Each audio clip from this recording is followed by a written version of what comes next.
Hello again, this is Geometry, Unit 1, Section 1-9, Video 2 of 5. We will be calculating the perimeter and area of a rectangle.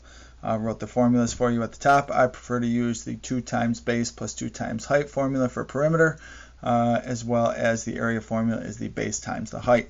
Remember, the base and the height measure perpendicular on a rectangle as to help you find them in future lessons.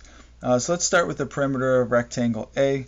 We need 2 times the base, which the base, I can pick the 9 or the 4 to be the base. It's completely irrelevant. We'll just select the 4. I'm going to add that to 2 times the height, which is 9. Again, doesn't matter if the 4 is the height or 4 is the base, completely irrelevant. So we have 2 times 4 is 8. 2 times 9 would be 18.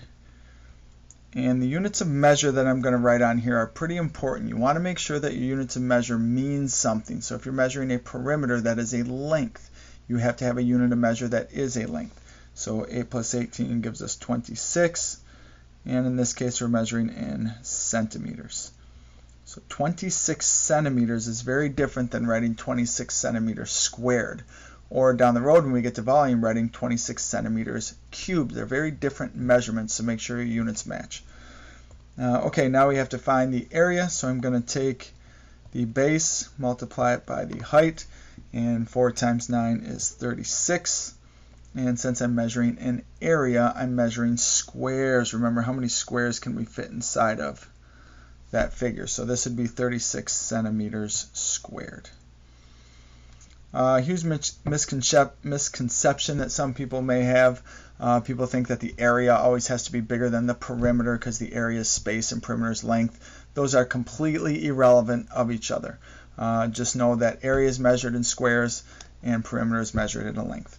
Okay, let's travel to part B. So let's calculate the perimeter first. So 2 times one of the measures is 2.5. And I'll use that for my base, and the height is 1.2.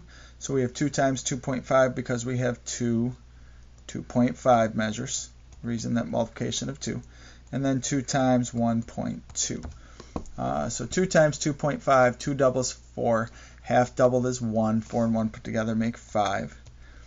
And 2 times 1.2, so doubling 1 gives us 2, and doubling 0.2 gives us 0.4, or 2.4. Add those together to get 7.4, and remember our units have to match the scenario. So I'm measuring a length, therefore my units of measure are inches. Now let's talk area. So area again is the base times the height. So the area would be 2.5 times 1.2.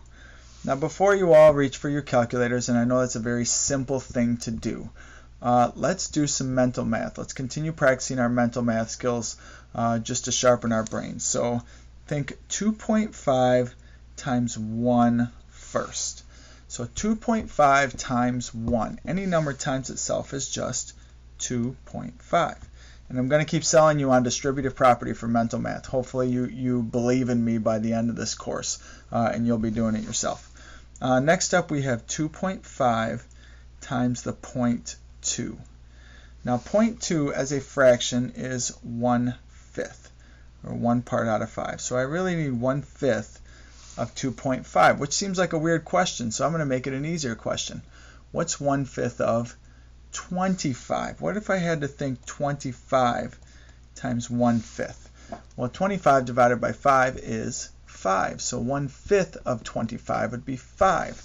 So the answer to this question would be 5, but notice how I had already shifted that decimal over one space to create that 25 idea. Well, in order to get 2.5 times 1/5, I'm going to take that decimal place in my answer and shift it back. So really 1/5 of 2.5 is 0.5. And if I add 2.5 and 0.5 together, I get a grand total of 3 inches squared.